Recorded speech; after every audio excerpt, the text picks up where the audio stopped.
গাৰ্গক মানে আমাৰ অসমৰ মুখ্যমন্ত্ৰী আৰু বিজেপি চৰকাৰখনে বিট্ৰে কৰিলে, বিশ্বাসঘাতকতা কৰে।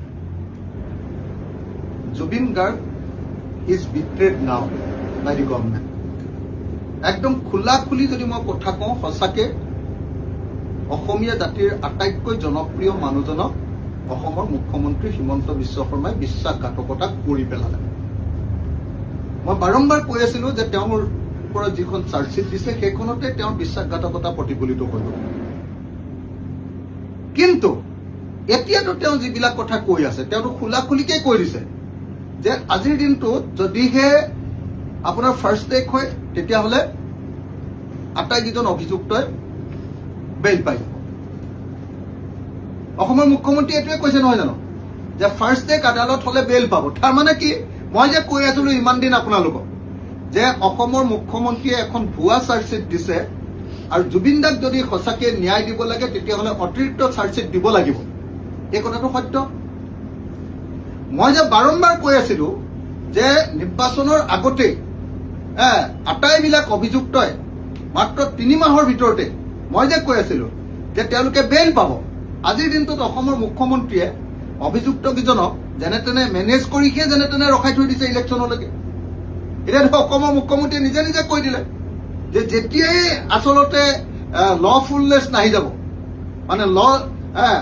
মানে লফুলি যেতিয়া কামটো আৰম্ভ হ'ব তেতিয়াই তেওঁলোকে বেইল পাব। কেলে? কাৰণ চাৰ্জশ্বিটখন ভুৱা দিলে। গতিকে জুবিন গাৰ্গক কি সাংঘাতিক ধৰণে বিট্ৰে কৰিছে। কালি মই আপোনালোকে কোৱা আমাৰ ভাইটিটো কি নাম আছিলে, ভিক্টৰ দাসৰ লগত একেলগতে হেৰিয়ালৈ গৈছে, গৈ ভালকে ছাৰ্ভে কৰিলো গোটেই অঞ্চলটো। এতিয়া বৰষুণ এজাক দিয়ক, আপোনালোকক মই কৈ দিলো তাত আৰু কোনো মানুহে খোজ দিব নোৱাৰে জুবিন ক্ষেত্ৰত। আৰু ওপৰৰ পৰা গোটেই পাহাৰটো যে কটা আছে, পাহাৰটো কটা পানী ৰঙা পানী আৰু মাটি আহি যাব, তাত এখন ৱাল দিব লাগিছিলে, এটা ড্ৰেইন কৰি চাইডেদি আঁতৰাই লৈ যাব লাগিছিলে। সেই যিটো চিষ্টেম কৰিব লাগে তাৰ কাৰণে এতিয়ালৈকে অসমৰ মুখ্যমন্ত্ৰীয়ে গোটেই প্ৰজেক্টটোৰ কাৰণে কিবা 2,40 লাখ নে কিমান টকা, 2,40 লাখ টকা ৱাল দিবলৈও নোযোৱা কি প্ৰজেক্ট কৰিব। জুবিনদাৰ কাৰণে যিটো আপোনাৰ হেৰি বনালে, এইটো মই কবলৈ বেয়া, মই কবলৈ আপোনালোকে বেয়া পাব, মোৰ শব্দটো কালি এনেকুৱা আহিছে। এতিয়া কি পাৰ চৰাই গঁৰালৰ সমান এটা সৰু ঘৰ এটা বনাই দিছে। ইণ্টাৰনেশ্যনেল ষ্টেণ্ডাৰ্ডৰ এজন শিল্পীৰ কাৰণে আপুনি চাওকচোন, জুবিনদাৰ যিটো একেবাৰে ক্ৰিমেশ্যন এৰিয়া, সেই ক্ৰিমেশ্যন এৰিয়াটোৰ চাৰিওফালে কি মাৰি দিলে চাওকচোন আপুনি। একদম মানে বন্দীশালত ৰখাৰ নিচিনাকে, আমাৰ জেইলতে তেনেকে ৰাখে। আমাৰ জেইলবিলাকত কি কৰে, মানুহক ইজনে সিজনে কথা পাতিবলৈ তেনেকুৱা এখন হেৰি বনাই দিয়ে, গ্ৰিল লগাই দিয়ে। আৰে জুবিনদাৰ সেইটোত বাৰু গ্ৰিল লগাই নেকি? জুবিনদাৰ ক্ষেত্ৰত ধুনীয়াকে চাৰিওফালে ধুনীয়া দামী গ্লাছ লগাই বাহিৰৰ পৰা ধুনীয়াকে ফটো মাৰিব পৰা কৰিব লাগিছিলে। একদম ক্ৰিমেটেড এৰিয়াটো যিটো কি কয়, এইটো কি বুলি কয়, কি স্থান বুলি কয়, শ্মশান থলীটো, তাৰমানে একদম যিটো জাগাত জ্বলাইছে সমাধি ক্ষেত্ৰটো, সেই সমাধিটো তাৰমানে একদম চিকচিকীয়া কৰি ৰাখিব লাগিছিলে। এতিয়া একদম পাৰই গোটেই সাগি লৈ তাত যাব নোৱাৰি, পাৰৰ গোট জুবিনদাৰ ক্ষেত্ৰ। যিমানকেইটা ঘৰ আছে নহয়, গোটেইকেইটা যিকেইটা ঘৰ য'ত মানে সেই যে প্ৰথমতে যে জুবিনদাক হেৰি কৰিবৰ কাৰণে, ক্ৰিমেটেড কৰিবৰ কাৰণে, ক্ৰিমেশ্যনৰ কাৰণে যিটো হেৰি টেণ্ট কৰিছিলে, সেই টেণ্টটোৱে আছে। তাৰ বাহিৰে অকল এইখন যে কিমান স্কোৱাৰ ফিটৰ এনেকুৱা টিঙৰ চালি এখন দিছে, তাৰ বাহিৰেতো একোৱে কৰা নাই।